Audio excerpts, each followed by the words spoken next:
আল্লাহর পছন্দের বান্দাগুলো রাত যখন গভীর হয়ে যায় রুকুতে সিজদায় পড়ে ডুকরে ডুকরে কান্দে, চোখের পানিতে যায় নামাজ ভিজে যায় এবং বলে, আল্লাহ ওই ভয়াবহ 7টা জাহান্নাম থেকে তুমি আল্লাহ আমাকে বাঁচায় দাও, আমি তো তোমার জন্যই কান্না। আল্লাহ বলেন, বান্দারে তোর কান্নার মূল্য পৃথিবীর কেউ না দিতে পারলেও, তোর কান্নার মূল্য পৃথিবীর কেউ দেবে না বান্দা। তুই আমার জন্য যদি, শুধু আমার খুশির জন্য যদি, আমার জাহান্নামের ভয়ে যদি, আমার ভয়ে যদি এক ফোঁটা চোখের পানি যদি ফেলতে পারিস, আমি আল্লাহ বলছি, আমি তোর জন্য 7টা জাহান্নাম নিভায়া দিয়া আমি তোর জন্য জান্নাত বরাদ্দ করে দেব। কান্নার মূল্য কার কাছে আছে? আস্তে কার কাছে আছে? বইয়ের কাছে? বইয়ের কাছে নাই? আপনাদের বউগুলো এইরকম, স্ত্রীর কাছে স্বামী কান্না করবে, বউ বলবে পুরুষ মানুষ কান্দে নাকি। আবার স্বামীর সামনে স্ত্রী কান্না করবে, স্বামী বলবে মেয়ে মানুষ এরকম কান্দে। ঠিক কিনা বলে? আবার ছাত্রের সামনে, শিক্ষকের সামনে ছাত্র কাঁদবে, শিক্ষক বলবে পড়াশোনা করবি না এজন্য কান্দিস। পৃথিবীর মানুষ কান্নার উৎস খুঁজবে, সেই কান্নার কোনো মূল্য দিতে পারবে না। কিন্তু আল্লাহ বললেন, বান্দা তোর কান্নার মূল্য আমার কাছে এত দামি, তোর কান্না যদি শুধু আমার জন্য হয়, তোর জন্য জাহান্নামটা আমি আল্লাহ হারাম করে দেব। অতএব এমনি জায়গায় কেন্দে লাভ নাই।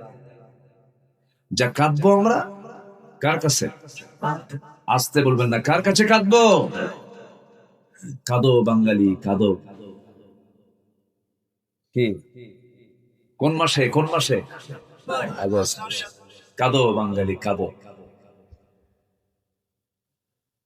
কিসের জন্য কাঁদবো? আমার পাপের জন্য কাঁদবো। কার কাছে কাঁদবো আমরা? আল্লাহর কাছে কাঁদবো। কোথায় সে কান্নাকাটি আর নাই, সব চলে গেছে। এমন চুরি করছে, চুরি তো পুকুর চুরি না, করছিল সাগর চুরি। কি চুরি? সাগর। আর কয়েকদিন থাকলে দেশই থাকবে। সব বন্দোবস্ত হয়ে গেছিল। এটা দ্বিতীয় লন্দন দর্জি। এটা সিকিমকে যেভাবে আমার পার্শ্ববর্তী দেশ অ্যাটাক করেছিল, ঠিক ওই রকম ভাবেই সেকেন্ড লন্দন দর্জির ভূমিকায় তাকে আনতে চেয়েছিল। সম্মানিত ভাইয়া, যুবকদের রক্ত আল্লাহ পাক পছন্দ করেছে। রক্তের বিনিময়ে মজলুম বান্দাদের চোখের পানি যুগ পার হয়ে গেছে। এই কাশিমপুর কারাগারে তিনি তিপাত করেছেন, চোখের পানিতে জায়নামাজ ভিজে গেছে। আল্লামা শহীদ দেলাওয়ার হোসেন সাইদ রাহিমাহুল্লাহ, এই তো এই আবহাওয়ায় তিনি 12টা বছর কাটিয়ে দিয়েছেন। এই আবহাওয়া আমি এসেই বললাম, আগে হাবিবুর রহমান সাহেবকে বললাম যে এখান থেকে কারাগার কত দূর। বলল, হুজুর আপনার আলোচনার আওয়াজটা কারাগারের লোকেরা শুনতে পাবে। এখন হয়তো বসে আছে ওই জায়গায় দরবেশ বসে আছে। দরবেশ আছে না এখানে? লাভ কি হলো? সবার ঘরে ঘরে নাপা আছে। নাপা মানে কি? প্যারাসিটামল। এই নাপা কোম্পানি যেটা বেক্সিমকো, এই বেক্সিমকোর মালিক হাজার হাজার কোটি টাকার মালিক। এত সম্পদ, কত কেলেঙ্কারি আছে তার বিরুদ্ধে, তার জীবনে এত সম্পদ করলো, এত কিছু করলো। এরপরেও আল্লাহ বলছেন, বান্দা আমার কোরআন থেকে দূরে থাকবি, ধরবো। ধরে নাই? আস্তে করে ধরে নাই?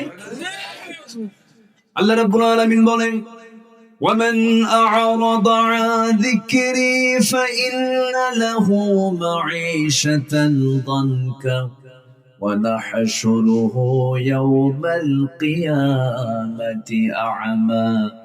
আল্লাহ রাব্বুল আলামিন বলছেন, আমার জিকির থেকে, আমার কোরআন থেকে যে বান্দা নিজেকে গুটিয়ে রাখবে, আমার বিধানকে বাদ দিয়া অন্য বিধানকে যারা মানবে, আমার জিকির বাদ দিয়ে যারা দিল্লির জিকির করবে, রাশিয়ার জিকির করবে, আমেরিকার জিকির করবে। আল্লাহ বলছেন আমি তার জন্য দুনিয়ার জীবনকে সংকীর্ণ করে দেব। সে শান্তি পাবে না। টাকা থাকবে, পয়সা থাকবে, কিন্তু শান্তি নাই। আছে শান্তি? আছে, আছে শান্তি আছে।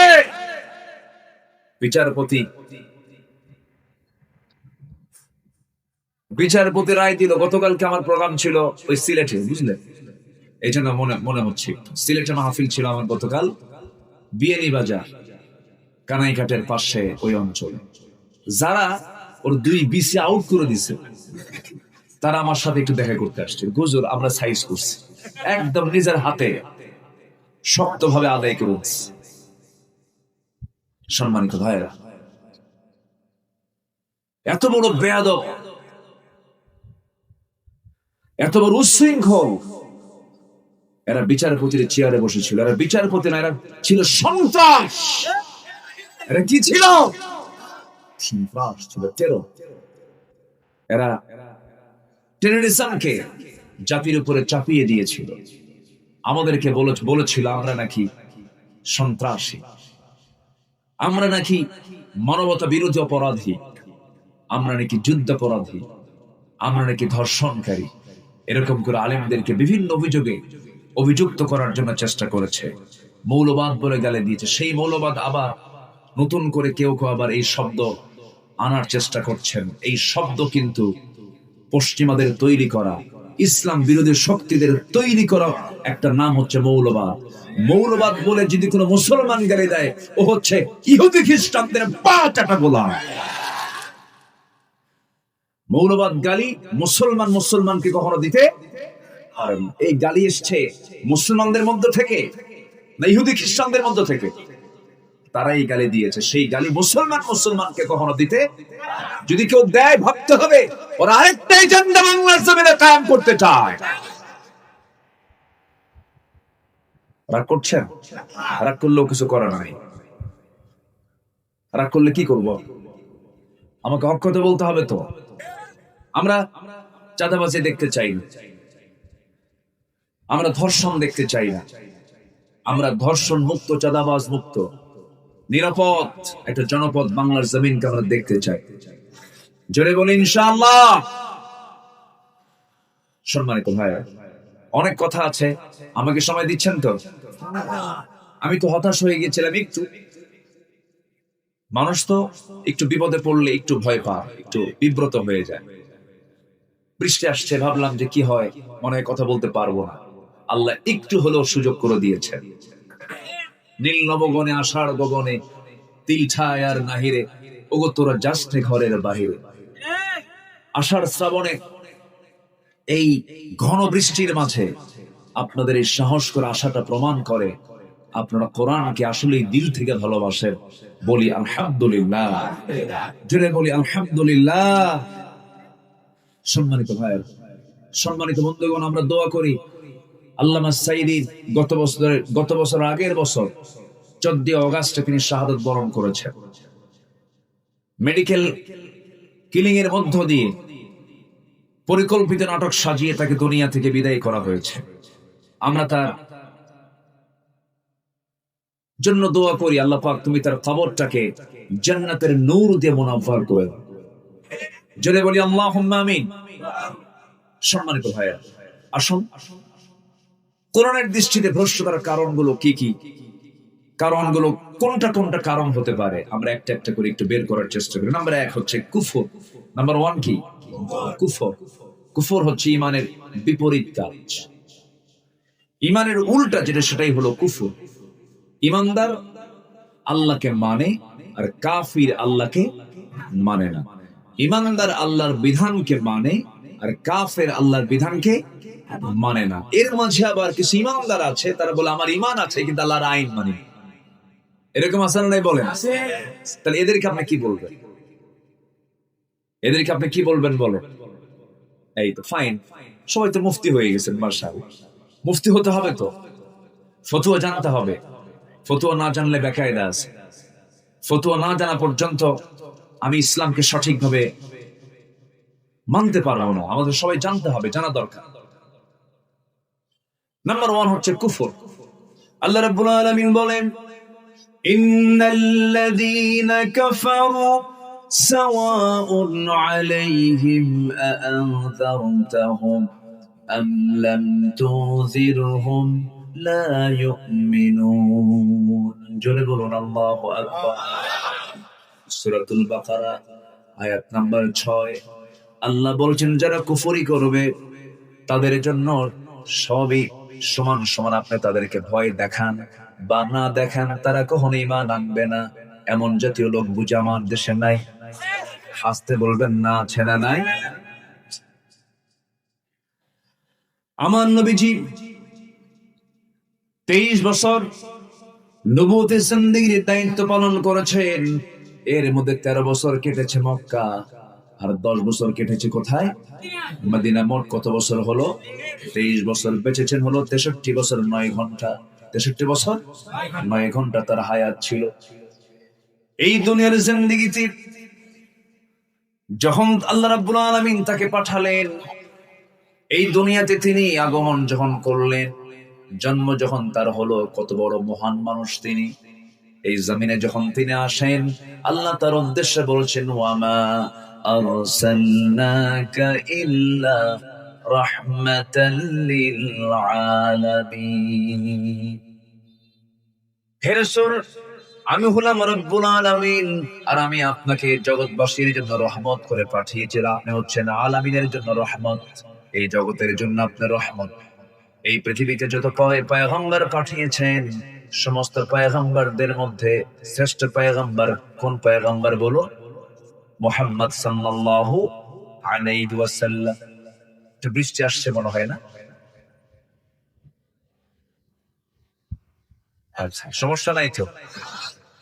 আমি মাহফিল কমিটি কিছু বলেছিলাম যে আপনারা কি আষাঢ় মাস, শ্রাবণ মাস বসার জন্য কি অনুকূল পরিবেশ রেখেছেন কিনা? হুজুর সব ঠিকঠাক আছে।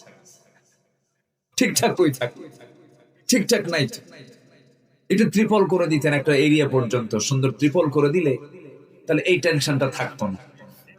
ত্রিপল ধরেন 200 ফিট করে যদি একটু ত্রিপল করে দিতেন, এই যে হাজারো শ্রোতা এখানে আসছেন আপনারা, এবং ভিতরে বাইরে প্রচুর লোক, কিন্তু বাইরেও কিন্তু অনেক মানুষ বসার জায়গা পাচ্ছে না বলে, হচ্ছে না বলে একটু ছিটে ছিটে ভাব হয়ে আছে, এই জিনিসটা থাকতো না। তবে মাহফিল কমিটির পক্ষ থেকে আমি ক্ষমা সুন্দর দৃষ্টি কামনা করছি, কিছু মনে করবেন না, তারা হয়তোবা সেই ব্যবস্থা করতে পারেন নাই। আমরা মাহফিলের বরকত কামনা করি, আল্লাহ কবুল করুন। জোরে বলি আল্লাহুম্মা আমিন। তবে একটু ধৈর্য ধরো, আমার দিকে একটু তাকা। তাহলে 1 নাম্বার হচ্ছে কুফর। এই কুফরই কিন্তু ইমানদারের মাধ্যমেও ঘটতে পারে কিছু কিছু ক্ষেত্রে। যেমন আমার রাসূল বলেছেন, মান তারাকা সালাতান মুতাআম্মিদান ফাকাদ কাফার। যে ব্যক্তি 1 ওয়াক্ত নামাজ ইচ্ছাকৃতভাবে ছেড়ে দিল, সে যেন কুফরি করলো। আল ফারকু বাইনাল মুমিন ওয়াল কাফির তারকুস সালাহ। মুমিন এবং কাফেরের মাঝে পার্থক্য সৃষ্টিকারী হলো নামাজ। আমার বন্ধুগণ, এই জন্য ইমানদার জীব সে কখনো কুফরি করতে পারে না। আল্লাহ রাব্বুল আলামিন আর এই জায়গায় বলছেন, আফাতুমিনুনা বিবা'দিল কিতাবি ওয়া তাকফুরুনা বিবা'দ। তোমরা কিতাবের কিছু অংশ মানবে আর কিছু অংশ মানবে না, তা হবে না। তোমাকে পুরোপুরি মানতে হবে। ব্যক্তিগত জীবনে আপনি ইসলামকে মানবেন, রাজনৈতিক জীবনে মানবেন না। নামাজে আপনি ইসলামকে মানবেন, সমাজে আপনি ইসলামকে মানবেন না। নামাজে আপনি ইসলামকে মানবেন, আপনি ব্যবসায় ইসলাম মানবেন না। নামাজে আপনি ইসলামকে মানবেন, কিন্তু যাকাত না মেনে সুদকে মানবেন, আপনি মুনাফিক হয়ে গেছেন। এরকম মুনাফিক আমার দেশে খুঁজে পাওয়া খুব মুশকিল। সুদ কারা খায়? আমার দেশের লোক সুদ কি সুদখোর আছে? সুদখোর আছে? এই সময় কি উঠবেন না, উঠলে ভাববো ওটাই সুদ খান। বসেন, ওয়াজের পয়েন্ট অনুযায়ী একটু সিদ্ধান্ত নিতে হবে। একটু বসেন। সম্মানিত ভাইরা, যারা নামাজও চায়, যারা সুদও চায়, যারা নামাজ চায়, যারা বেহায়াপনা চায়, যারা নামাজও চায়, যারা সিনেমা হলও চায়, এরা ইমানদার নয়, এরা ফাসিক, এরা মুনাফিক। আছে না?